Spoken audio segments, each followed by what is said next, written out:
Mesdames et messieurs, bienvenue sur notre plateforme habituelle d'échange, de conseils et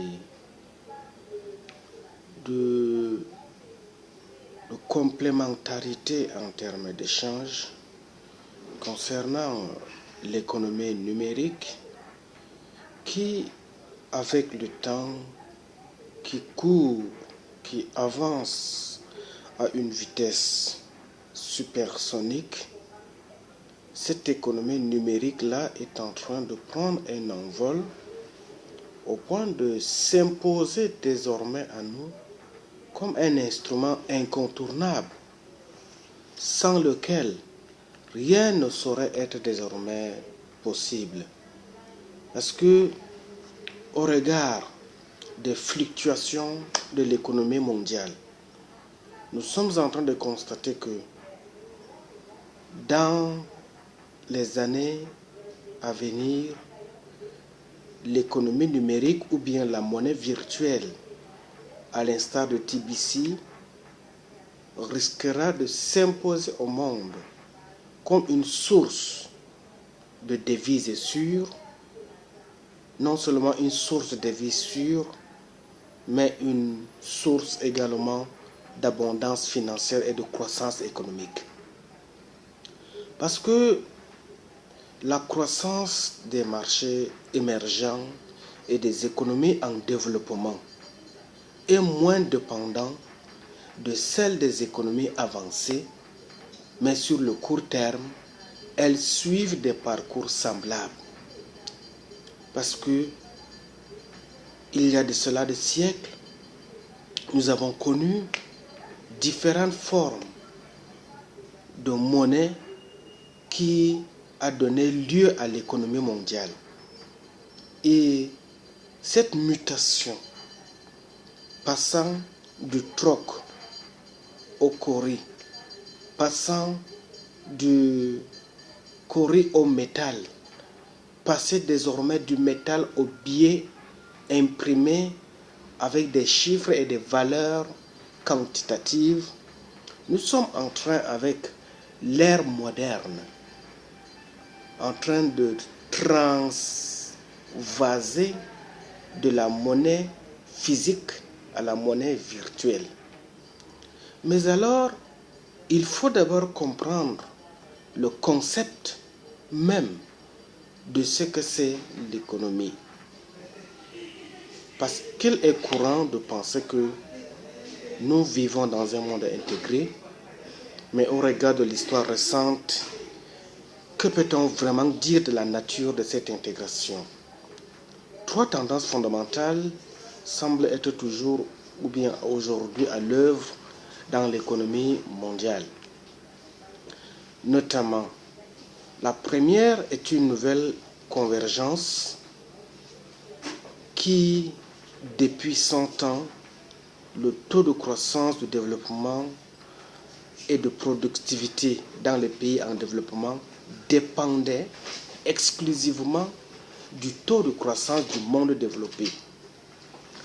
Lorsque la croissance est rapide dans les pays développés, elle l'est aussi dans les pays en développement.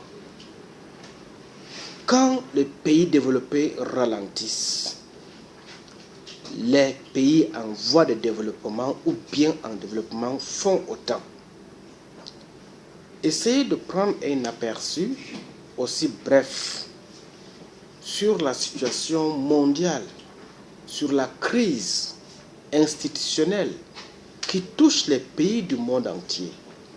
Vous allez vous rendre compte, plus il y a des problèmes d'ordre socio-économique dans les grandes puissances, dans les grandes nations, les pays en voie de développement tels que les pays de l'Afrique subissent ipso facto ce phénomène exogène qui se passe sous d'autres cieux. Cela comporte un lien qui est inévitable parce que l'économie mondiale est en quelque sorte comme un maillage qui se complètent. Et il ressort des données, ressent que ce lien semble persister, mais qu'il est désormais important de distinguer les tendances à long terme et trouver des mouvements conjoncturels qui peuvent servir de palliatif en termes de complémentarité. C'est pourquoi, avec l'avènement de la crypto-monnaie, que nous a fait découvrir les technologies, des techniques de l'information et de la communication, il y a lieu d'investir énormément dans l'économie virtuelle à travers TBC par exemple, pour pouvoir avoir un plan B. Si l'économie mondiale, à travers la monnaie fiduciaire ou bien la monnaie physique, quelles que soient les devises de valeur qu'on peut connaître et qui existent depuis des siècles, il y a lieu d'avoir en principe un plan sur lequel on peut s'appuyer pour pouvoir rester debout et avoir une force de communication et garder sa dignité humaine. Parce que lorsque l'économie flambe, les monnaies deviennent vulnérables. Et lorsqu'une monnaie devient vulnérable, elle subit l'assaut des fluctuations. C'est pourquoi, avec l'économie numérique, à travers TBC par exemple, qui a une valeur qui est adossée en fait sur la quantité ou bien la puissance de cette économie, repose sur le nombre de ses membres à travers le monde. Comme on ne peut pas dévaluer l'être humain, cette monnaie en aucun jour ne pourrait être dévaluée par rapport à la monnaie actuelle que nous utilisons, qui subit les taux de change en fonction des humeurs des multinationales ou bien en fonction des firmes internationales qui sont à la gouvernance de cette monnaie. Donc, il faut avoir à l'esprit l'interdépendance conjoncturelle qui est une deuxième caractéristique fondamentale de l'économie mondiale. Bien que les taux de croissance tendanciels à long terme des économies émergentes et en développement se dissocient ou découplent de ceux des économies avancées, ces 20 dernières années, les mouvements conjoncturels de part et d'autre de la tendance n'ont pas décroché pour autant. Donc, on comprend que ces 20 dernières années, l'Europe a muté sa monnaie. Ils sont passés des monnaies locales en euros. Et cette valeur européenne, lorsqu'on la convertit en francs CFA, elle est 60 fois supérieure à nos valeurs. On ne demande pas de dissocier les deux.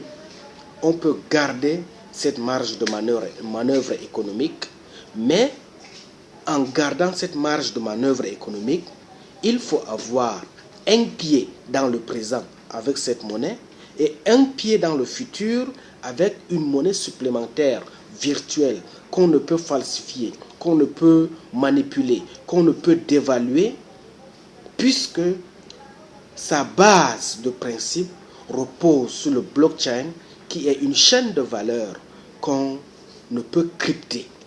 C'est pourquoi il faut comprendre une chose, que l'économie mondiale est désormais entrée dans une nouvelle ère de convergence. Quand les revenus moyens par habitant dans les marchés émergents et les économies en développement, pris dans leur ensemble, ont commencé à croître plus rapidement que dans les économies avancées, il y a eu une sorte de manipulation. Manipulation dans ce sens que plus l'économie mondiale paraît être stable. Ce sont les pays des zones géographiques ou bien de la sphère du globe terrestre appartenant aux pays les moins avancés qui subissent le diktat des autres formes de monnaie à l'échelle mondiale. Par exemple, si le dollar est stable, c'est les États-Unis et les pays qui sont adossés à cette valeur-là qui trinquent. Tandis que l'Afrique, qui n'a qu'un faible revenu, dont la démographie est galopante, mais les mécanismes, les instruments ne sont pas équitablement repartis sur le plan économique.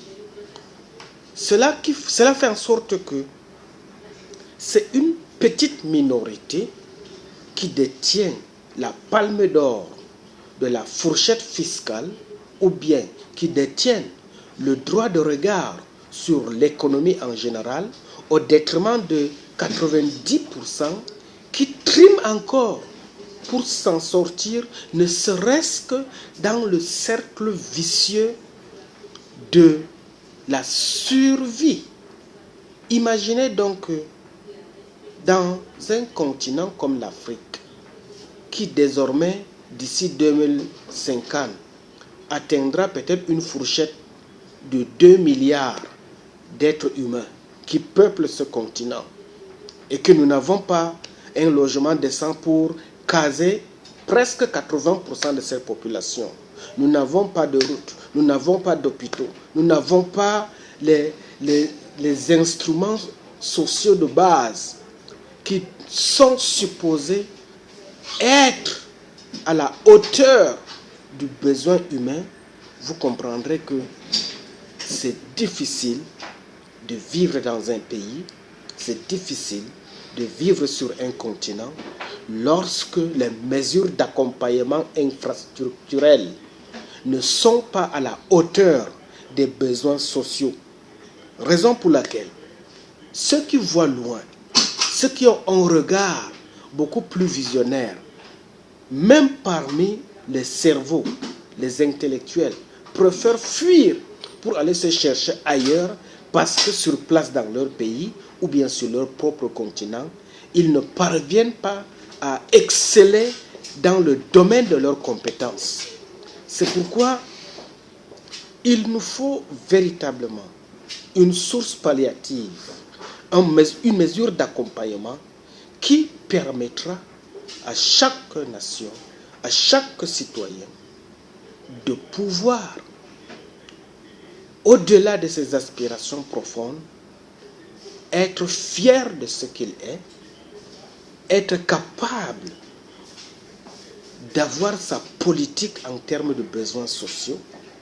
Et ce dont je vous convie, ce dont je vous propose, c'est de faire vos propres recherches sur la crypto-monnaie.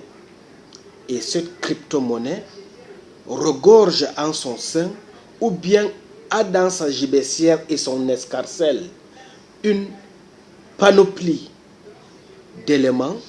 Et parmi cette myriade d'éléments figure TBC qui est directement compatible avec le besoin social dont je vous parle.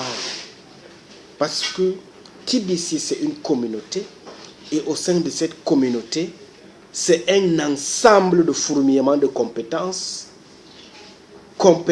qui est mise à la disposition de chaque membre de cette communauté, ce qui fait en sorte que, au sein de la communauté TBC, chacun trouve son compte. Et je t'invite à te donner du courage de sortir de la torpeur du doute ou bien de la peur qui t'anime, de pouvoir te renseigner et de faire tes propres recherches, même sur Internet, pour connaître ce que c'est TBC, pour connaître ce que représente l'enjeu futuriste de l'économie numérique. Et si tu es convaincu, mon cher ou bien ma chère sœur, donne-toi à fond, trouver ta place au sein de cette communauté, parce que la vie aujourd'hui ne dort pas. La vie file. Elle file à une vitesse supersonique. Et ce sont seuls ceux qui ont un rêve, seuls ceux qui ont un projet futuriste, seuls ceux qui ambitionnent de trouver leur place au sein de la société moderne, qui peuvent impacter leur génération, qui auront leur place dans le concert des nations. Ne dit-on pas qu'aujourd'hui, l'analphabète, c'est celui qui ne maîtrise pas les techniques de l'information et de la communication, bref, Internet? Ne dit-on pas aussi que l'aveugle est celui qui ne sait pas utiliser un téléphone smart? Donc, sur un téléphone smart, quelle que soit la zone de ta résidence, tu peux faire tes recherches, et si tu en es convaincu, parce que la meilleure maîtresse ou bien le meilleur maître de l'homme, c'est sa conscience. Si ta conscience te convainc que à travers TBC, tu peux trouver ou bien retrouver le bonheur perdu et entrer de plein pied dans l'ère de la croissance et de l'abondance monétaire, je t'encourage à trouver ta place.